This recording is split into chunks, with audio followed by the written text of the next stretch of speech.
Okay, it's still like 30 degree. Oh, let me see how much it is. Oh, my car's saying 30 degrees. It's at 30 degrees here. I mean, look at this hair. Ooh. Hey.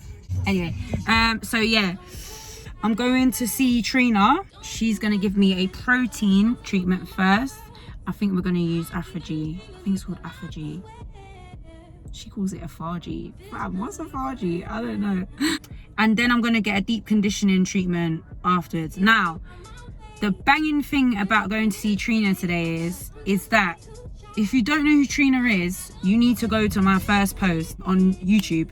It was the first video I uploaded. She's one of the ladies who spoke out about what gym and strength training meant to her. And today we're actually going to be doing a catch up. So we're going to talk about how her life has changed since the video in terms of career. I'm going to try and insert some clips, but if you don't know, like Trina had some stuff going on when she was younger with her mum, and just how lockdown and quarantine has helped improve her life with her mum. I'm so grateful for her that she wants to share. I think she's inspirational. I'm sure you guys, when you watched the video, you thought she was, you know what I mean, so brave for telling her story. I mean, it takes a lot for someone to share their story, man, because it makes you vulnerable. It makes you vulnerable. So yeah, that's what I'm about to do. So I'm about to drive. I'm not gonna hold my phone while we drive. So I'll be there in about an hour. God damn, I live so far. Let's go and sort this hair out. I'm not dyeing my hair, by the way. But anyway, we'll see you. You'll see me in 2 seconds, and I'll see you in an hour. Bye.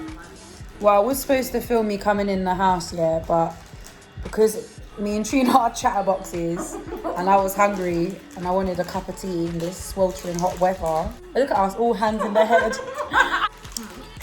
And she's eating hers. I've got the dead flavour, but I still like it. Is it? No, I like ready sorted, but cheese and onion bangs, yeah, but I swear to God, if this wasn't a video and it was real life, I would definitely be like this. Yeah, you know, because of your breath. The cheese and onion breath. Right, what do you call it? Because I call it Afro-G.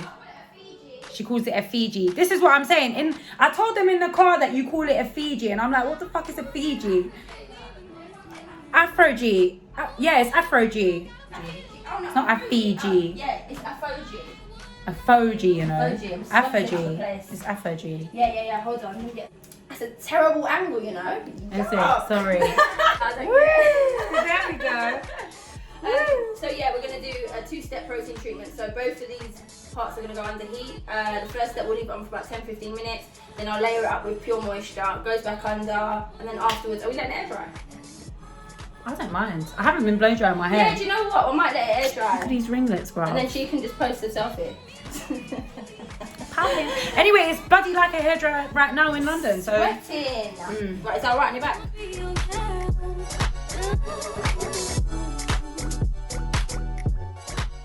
Listen, Trina's cussing me, yeah, because I ordered her to make me a cup of tea in this sweltering heat. Oh my God, like I'm boring. That's a disgusting angle, bro.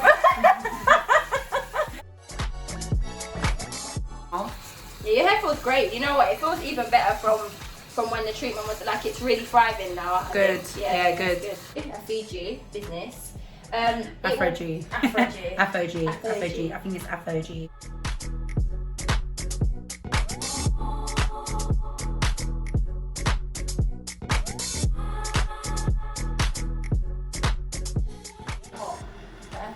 What's happening then? Maybe just give people a quick background. Obviously, we did the documentary back in 2018, and you kind of like you shared with me and basically the whole audience that you know, growing up you didn't have it the best or the easiest or most conventional. You let out some real like deep emotions, and obviously out of like all the girls in the video, I think a lot of people contacted me most about you because it was so raw. Well, and also I just think so many people are currently still in that state or have been through it. And obviously we had lockdown, we had quarantine, you live with your mum. Your experience was different. Yeah, so basically people, when did we do the video? 2016? No. I just said 2018. eating like 5 million times, bro. Sorry. She's got brains. Sorry, I'm still sick hungry. brain. I need to order. We need to order food. Oh my god. Let me give you my phone to order. Okay, cool. Yeah? I know you're listening, but if I give you I'm my listening. phone. Trina! I'm listening. Yeah, you tell me stuff. Well, she tells me stuff about her life anyway, I mean. Right, okay, so basically, people. Oh, shut up! Wingstop. I don't know yet. I'm gonna have a look. Okay, I'm not don't shoot convinced. instead. I'm not Neither convinced am about I. Wingstop, you know. Neither am I. Has anyone, alright, anyone watching this, have you had Wingstop? Anyway, people, so for the most part, don't get it twisted. I'm in a very, very good position, okay? But growing up, even though, let's say, someone in my position, so I came from a household where both my parents were drug addicts and eventually moved on to drink and the drugs went. I was fortunate enough to still live with my mum throughout this time. I'm not saying it was easy, but you know, I didn't have a hostel. All that didn't happen to me and stuff like that. So without kind of being long, which it's always long with me, it's never quick. I've known that for most of my life, and I think I've always struggled because I've lived in it as well. So it's like, oh, you're meant to be like fucked up. No. Yeah. Basically, yeah. You're basically meant to be like fucked. Yeah. And actually, if anything, especially now, boy, I feel like I'm firing. Yeah. So like, yeah, okay, when I was a teenager, those things, but yeah, I am a person that has come out okay. So what I wanted to talk about was lockdown, in the sense it was crazy overwhelming because it was something I don't think I've ever experienced with my mum ever. So so my mum, just to let you know, she doesn't take drugs anymore, but she is a functioning alcoholic, and that's a hard one for a lot of people to kind of Her mum is lovely, by the way, I must say. She is so like, nice. I don't even want you lot, like, the joke is like, I think when I was younger I used to get mad because even though like I had a certain relationship with my mum, I used to be like, why does everyone like her? But I can understand why. She's not a bad lovely person. It took a long time for me to understand it through her, but she wants nothing but the best for me. Everyone's got their demons, and some people allow them to affect them more and things happen. Anyway, so my mum, when I say a functioning alcoholic, I mean someone that can do A to B and like live their day normal life, but they're still an alcoholic. So it's very much present, so it creates moods, it creates feelings. From 2018 up until now, like there's been personal development, like there's been ups and downs, obviously, and then lockdown hit you, and your relationship with your mum almost flourished. Like, so what happened was, my mum drinks every day. Lockdown happened. I know it weren't just that, but fine. She stopped drinking. Like, she stopped drinking. I haven't been in a position where my mum hasn't drunk on a daily basis in my entire life. So you can probably imagine kind of how mad that was. And because the gym shut down. So that for me it wasn't the end of the world, but okay, yes, it was a bit like, okay, shit. Yeah. Like, even though I will say the gym, where it used to be an escape, nowadays I get it in where I can. It's not to say it's still not an escape. yeah, but that's because you're a busy career woman. I'm like, God, you're back to back clients. If I can get it in, I can get it in. Yeah. Do you know what I mean? I'm not so obsessive. So it shut down, and then I was like, right, I ain't got time for this. I'm training at home. So at first my mum was looking at me and yes, I've been wanting to get her into, I'm not PT, but I've been wanting to get her into shape. I'm her PT. For a while. Being like, come on. And I'm tough, man. I'm like, come on, why are you doing this? And then one day she was like, do you know what, Trina? Right, train me. So I said to her, listen, if I train you, it's 3 times a week. We're not doing no 5 times a week with your friend before where they make you do all sorts and you ain't got like, you mash up yourself in one day, you do a triathlon in one day, and then you wonder why you don't want to train. I said, no, 3 times a week, you're not allowed to do anymore. I took before pictures in the beginning, and you know what, I was creasing up bad. I call the backside like some old droop bum. You naturally, your reaction towards like situations are different anyway. So some people naturally just laugh at things when they're not funny. Yeah, I know, and I was like, my mum's bum was funny though. It was. You ended up starting to train your mum 3 times a week, and in the space of, was it 6-7 weeks, she lost 5 inches off her waist? Listen, like, I knew, like, I had every faith, I think, through weight training and through calming down my training, I had every faith it was going to change, especially if she hadn't trained for so long. Always in the beginning, the results come the quick. results are mad. So when you're dedicated. So I was like, there was even times where she wanted to, like, we was watching Ozark, you know, I think everyone watched like a thingy through the thing, and it comes at 8 o'clock, said, that's your business, you know, you want to leave it later, that's fine, but you're still training, and I was on it, and we solidly trained for about 9 weeks. Like, when I say, and that was 3 times a week. Oh, 9 weeks. 9 weeks. Wow. It was 9 weeks. That's really good. That was just solid, and there was no, I didn't fall off, she didn't fall off, and we was dedicated, and it was really good. And you know what? Her movement, like, just honestly, like, to see it flourish the way it did, even down to like press ups, like how initially she would just collapse. So I've got a pull up bar. I was like to my mum, right, I couldn't put it down properly. I was like, get your knees in that, and you're gonna do like, is it scapular, you know, like where you just like move. I don't know how effective it was, but I was like, you still need to do the movement. And it was so funny. I used to see the back of her neck shake. Like, it was hard, but I pushed her in the sense of I felt like it weren't gonna, like, I wasn't out of order. If I could see she could do something, that'd be fine. But her balance got better, just everything. And then 9 weeks came in. I said, listen, let me do. I can't remember what she weighed, but she's not like, she's more than that. So I make 79. She's like, I think she was towards 90. Yeah, it's a little bit heavier than you. Yeah, about 87 maybe. Yeah. And I didn't even weigh it on the scales. I didn't even care. Like, I don't think I even bothered. Yeah. I was just like, let me do your measurements. And honestly, around the gut bit, she'd lost 5 inches, and I was like, wow. That's really good. Wow, that's a lot. She was better. She was sleeping better at night. And I was also just dealing with a completely different person. Yeah, like, how did your relationship improve? Like, that's what I mean. It was just like, there was less, listen, I'm a biter. I'm bad.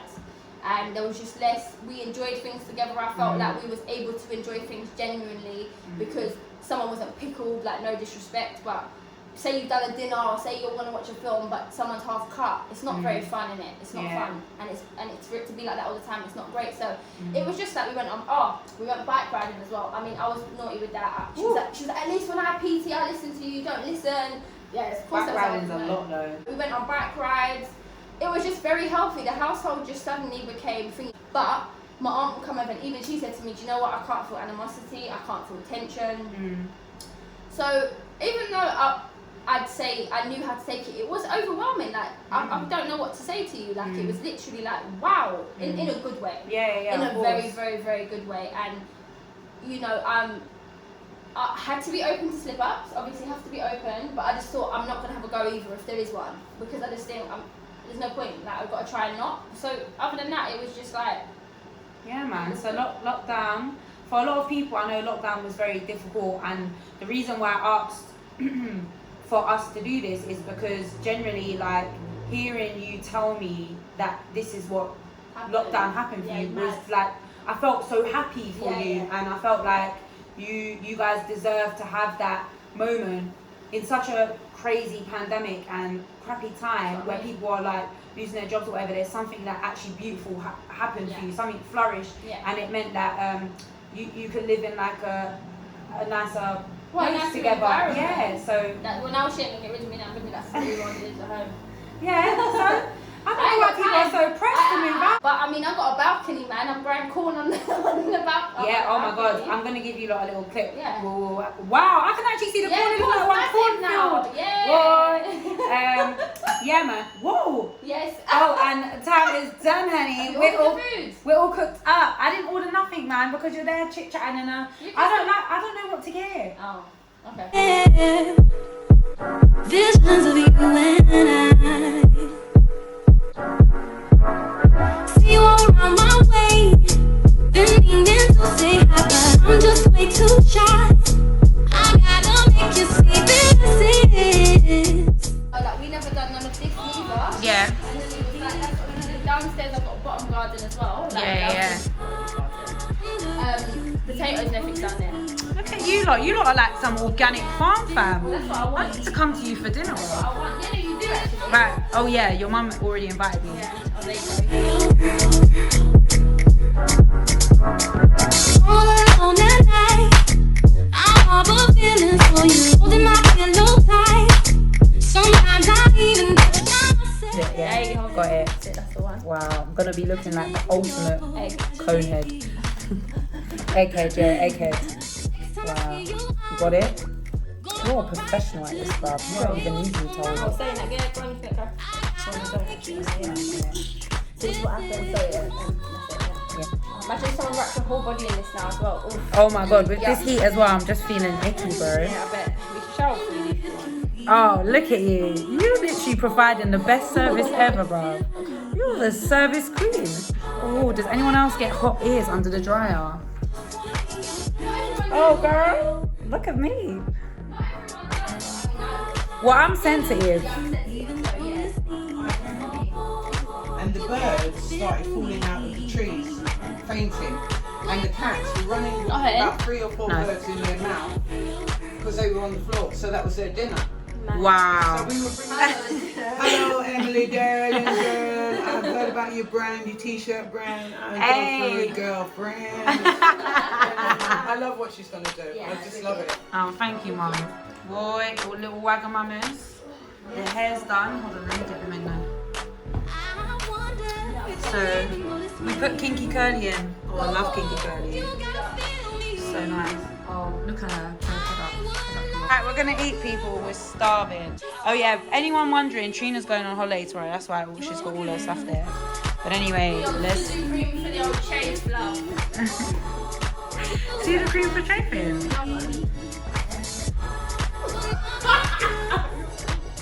I'm pissed that you noticed that I started filming because I wanted to film you while you're eating. Her talking and eating, she was going, yeah, well, do this. And she'll eat and she'll go, Anyone looking for head?